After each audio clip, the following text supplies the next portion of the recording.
ઓમ Ganesh Har Har Mahadev 2 August એટલે કે શ્રાવણ મહિનાનો બીજો શનિવાર અશ્વત્થ મારુતિ પૂજનનો બીજો શનિવાર કે બીજો દિવસ કહી શકાય શ્રાવણ મહિનામાં. હવે આ બીજા શનિવારે પણ આપણે શું કરવાનું છે, તો આજે આપણે સત્સંગ કરીશું. જો તમને આ વિષય વિડીયો પસંદ આવે તો લાઇક કરજો, શેર કરજો. ચેનલ પર નવા હોય તો હર હર મહાદેવ કરીને સબસ્ક્રાઈબ કરી દેજો. તો ચાલો સત્સંગ શરૂ કરીએ. હવે જેવો શ્રાવણ મહિનો શરૂઆત થયો હતો તો મેં વિડીયો એક બનાવ્યો હતો અને આખા શ્રાવણ મહિનાના 5 શનિવાર છે આ વખત.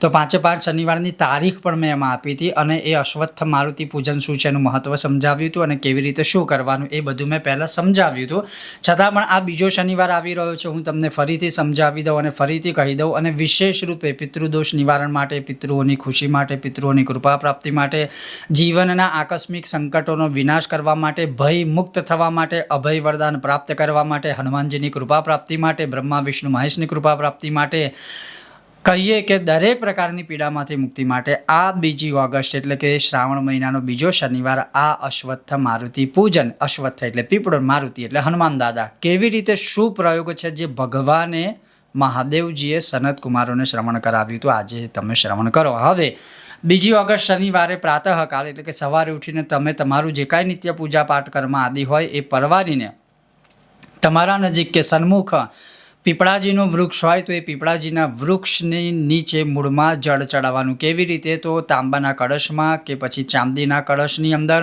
કાળા તલ થોડા લેવાના, પછી અંદર થોડા ચોખા પધરાવો, કંકુ ચંદન પધરાવો, ફૂલની પાંખડી કે ફૂલ પધરાવો. આ ધરાવી અને પીપળાની 4 વખત પ્રદક્ષિણા કરવાની. 4 વખત પ્રદક્ષિણા કરો ત્યારે પિતૃઓનો ઉત્તમ ને શ્રેષ્ઠ મંત્ર આ છે એ બોલવાનો. ઓમ સર્વ પિતૃ મમ મનઃ કામના સિદ્ધ કુરુ કુરુ સ્વાહા. હે મારા બધા પિતૃદેવો, મારા મનની બધી જ કામનાઓ સિદ્ધ કરો, બધી કામનાઓ પૂરી કરો. 4 વખત જ્યારે પ્રદક્ષિણા કરો ત્યારે આ મંત્ર બોલવાનો. એના પછી પીપળાના ઝાડની નીચે કે પીપળાના વૃક્ષની નીચે સરસવના તેલનો દીવો કરવાનો અથવા તો તલના તેલનો દીવો કરવાનો. લક્ષ્મી પ્રાપ્તિ માટે તલના તેલનો દીવો અને સરસવના તેલનો દીવો છે એ કોઈપણ પ્રકારના બાધા બંધનમાંથી મુક્ત થવા માટે, શત્રુબલ ક્ષય કરવા માટે. ઊભી વાટ આડી વાટ એવું કંઈ નથી, તમને જે ઠીક લાગે એ દીવો કરવાનો. વિશેષ ફળ પ્રાપ્ત કરવું હોય તો અવશ્ય તમે શ્રી વિષ્ણુ સહસ્રનો પાઠ અથવા તો વિષ્ણુ ભગવાનના 1000 નામ ત્યાં પીપળાના વૃક્ષની નીચે બેસીને કે સન્મુખ બેસીને તમે એ પાઠ કરી શકો છો વિશેષ ફળની પ્રાપ્તિ માટે. આનાથી એવું થશે કે તમને શનિદેવની પણ કૃપા પ્રાપ્ત થશે, પિતૃ આદિની કૃપા પ્રાપ્ત થશે, હરિહરની કૃપા પ્રાપ્ત થશે, ત્રણેય દેવોની બ્રહ્મા વિષ્ણુ મહેશની કૃપા પ્રાપ્ત થશે. અને જે રીતે શનિવારે કહ્યું છે કે પીપળાને આલિંગન કરવું એટલે કે પીપળાના વૃક્ષને, પીપળાજીના વૃક્ષને સ્પર્શ કરજો. શક્ય હોય તો એમને આ રીતે આપણે જે કહીએ ને સ્નેહ કરવો એ સ્નેહ કરજો. હવે આ થઈ ગયું અશ્વત્થ એટલે પીપળાનું પૂજન. પછી મારુતિ પૂજન. મારુતિ એટલે હનુમાનજીની પૂજા. તો કેવી રીતે કરવી?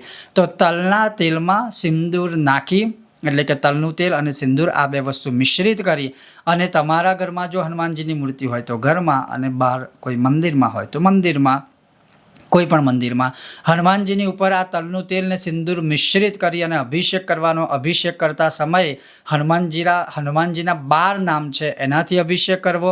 જો 12 નામથી અભિષેક ન થઈ શકે, ના ફાવે તો શ્રી હનુમાન ચાલીસા બોલતા બોલતા અભિષેક કરવો. બજરંગ બાણથી કરી શકાય છે, સુંદરકાંડથી કરી શકાય છે, અષ્ટાધ્યાયી રુદ્રીથી. અષ્ટાધ્યાયી રુદ્રી અને હનુમાનજીના 12 નામ આ 2 વસ્તુ લિખિત રૂપમાં મહાદેવજીએ કહેલું છે કે આ 2 નામો બોલતા બોલતા તમે અભિષેક કરી શકો. અથવા તો જ્યારે અભિષેક બધું પૂર્ણ થઈ જાય પછી ભગવાનની આગળ સરસવ કે તલના તેલનો દીવો કરી અને તમે અભિષેક ના કરી અને આ નામ બોલવાનું તમે ચાહો તો નામ પણ બોલી શકો, એટલે કે નામ સ્મરણ કરી શકો કે પાઠ કરી શકો. આટલું કરવા માત્રથી હનુમાનજીની પૂર્ણ કૃપા પ્રાપ્ત થશે. ગમે તેવા સંકટ હશે, ગમે તેવા બંધન હશે, ગમે તેવી બાધાઓ હશે, એમાંથી અવશ્ય મુક્ત થશો. હા, જો તમે ઘરે આ અભિષેક કરી રહ્યા છો તો પછી એ તલના તેલનું અને સિંદૂરનું જે મિશ્રણ એટલે જે તલનું તેલ કે સિંદૂર છે મિક્સ અભિષેક કરેલું એ કોઈ પવિત્ર જગ્યા પર વિસર્જિત કરજો. હનુમાનજીની મૂર્તિ ચીકણી થઈ ગઈ હોય તો ઘઉંના લોટથી કે મસૂરની દાળના લોટથી એમને બરાબર ઘસી અને સરસ સ્નાન કરાવી, કંકુ ચંદન તિલક કરીને પાછા મંદિરમાં બિરાજમાન કરી દેજો. કહેવાનો અર્થ છે કે આ બીજો શનિવાર શ્રાવણ મહિનાનો 2 ઓગસ્ટ રહેશે અને એ દિવસે અશ્વત્થ મારુતિ પૂજન આ રીતે કરી શકાય.